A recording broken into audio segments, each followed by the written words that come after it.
Бұл басымызға макияж жасауға, бет тазартуға, шашты ұстап тұратын біздің ободок. Қараңыз, бізге екі деталь керек. Екі деталь тіктөртбұрыш 49 сантиметр және мына жалпақтығы 14. Дублерин дедім. Екеуі керек.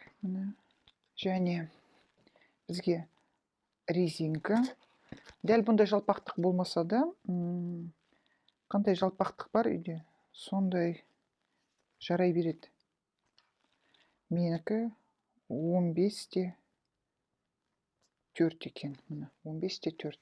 Және осы резинканы қаптауға, қазір бұл резинка осының ішінде тұрады, тігіледі. Мен бұны созып осылай тігемін. Сондықтан да бұл 15 болса, бір 5 сантиметр ұзындау болса болады, 20 сантиметр. Мысалы, менікі одан ұзындау, негізінде сол 20 сантиметр, бұл 4 болса, 10 болған дұрыс. 4, 4, 8, 1 сантиметр тігіске қалады. Егер де бүйтіп қойсақ, 1 сантиметр. Бұл басымызға ободок үшін. Басқа тағатын повязка үшін, қараңыз, мына 3 детальді осылай тігеміз, мына үшеуін ұзыннан.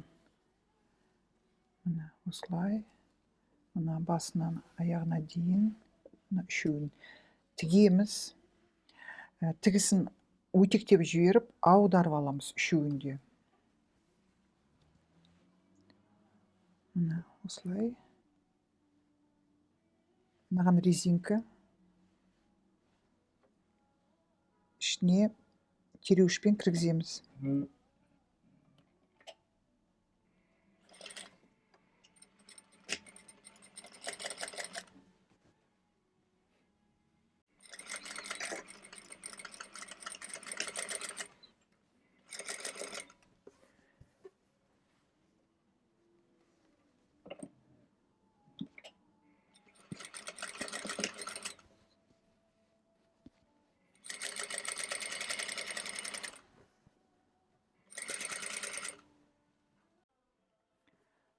Міне, бірінші осылай өтектеп аламыз. Тігісін ашып, аударамыз. Аударғанда осылай болу керек. Аудардық. Мынау қазір аударылады. Мынаған резинканы ішіне кіргіздіремін де, бір шетін ішіне кіргіздіріп, бір шетін тігіп жібереміз. Сосын шығарып, мына жағынан тігіп жібереміз. Сонымен бізде резинка дайын. Мына резинканың бір шетін тігіп алдық. Ішінде тереуіш қайда? Мына.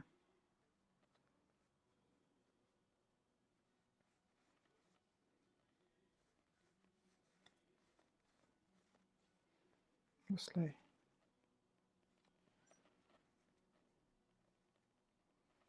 Екінші жағын тігіп аламыз.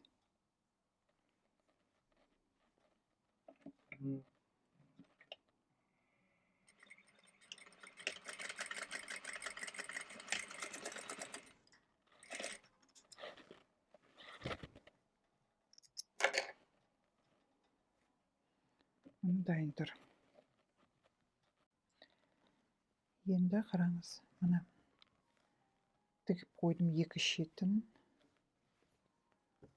Мына екіншісін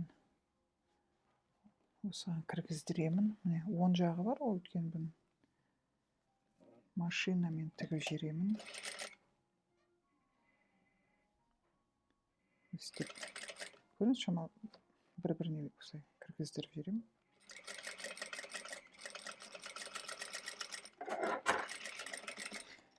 Енді мына резинка. Бұл резинка мына екеуіне тігілу керек. Тігу үшін не ойлап табуға болады? мына резинканың жалпақтығына мына ободокта жалпақтығы бірдей болу керек. Сондықтан да осылай складка істеп жүрсем, бүйтіп қарап отырамын. Мына жағында өстіп кіргізіп жіберемін ба?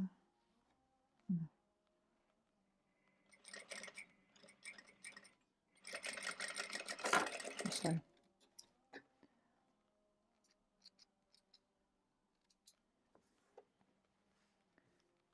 Міне. Енді бұл оң жағы. Оң жағын үш жағынан осыны бірнеше рет қайтарып тігейік. Сөйтіп екі жағын тігіп аламыз. Ободогымыз дайын болады. Осылай тігіп алғаннан кейін, әрине мына жері шашақталмас үшін қолмен шашақтарын тігіп жүруге болады. Оверлоктауға болады. Зигзагпен жүруге болады. Я болмаса үстінен осылай бірнеше рет жүруге болады.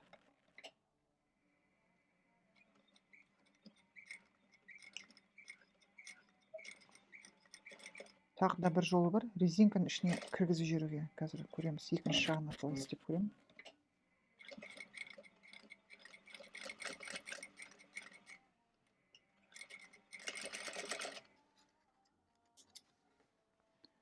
Осылайды.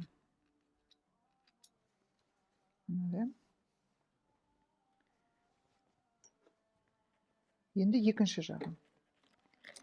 Екінші жағын, мысалға, мына жерді сөгіп жіберіп, бұның бәрін соның резинканың ішіне кіргізіп жіберіп, үстінен басып жіберуге болады.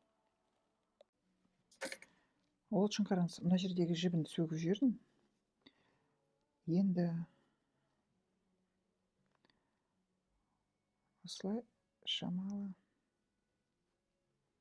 деп тартсам.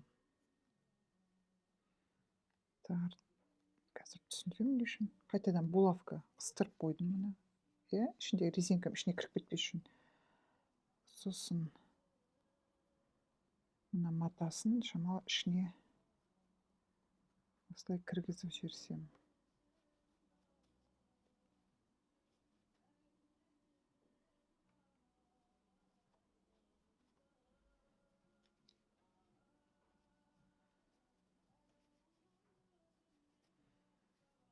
Осылай.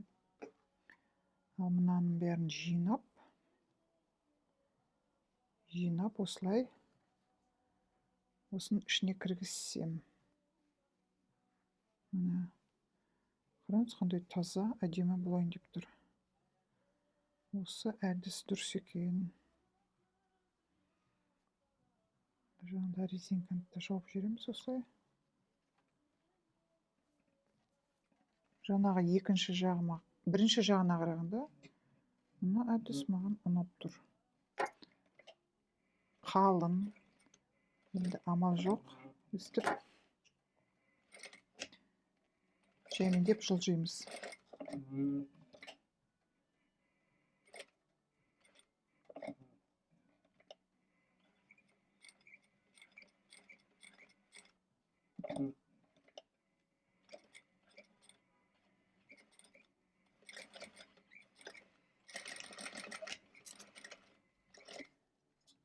Жағын тексеріп жіберемін. Бәрін алыпты.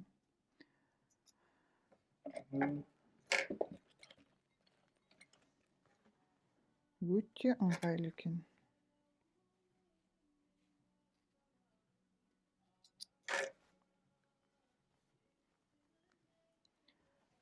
Тазалау, таза. Мына қараңызшы, қандай тап-таза. Ал мына жағы шамалы қалыңдау, әрі жібі көп.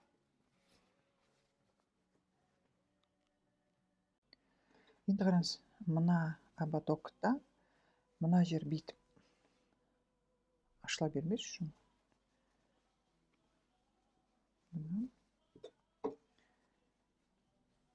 Осылай іліп тікіп қоюға болады.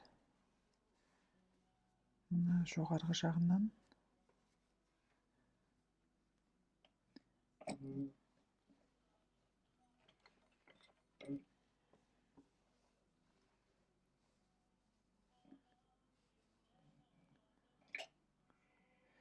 Я қолмен тігіп қоюға болады іш жағынан.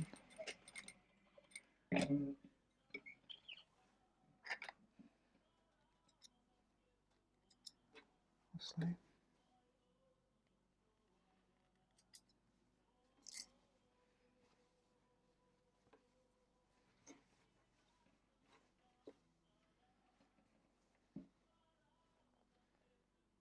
Мен осылай ұстап тұрмын.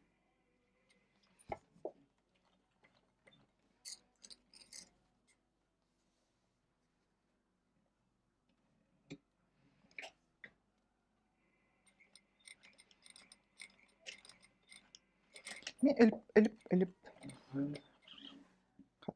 тігіп жатқан жоқпын, сондықтан да тігіп жіберуге де болады ұзыннан. Міне.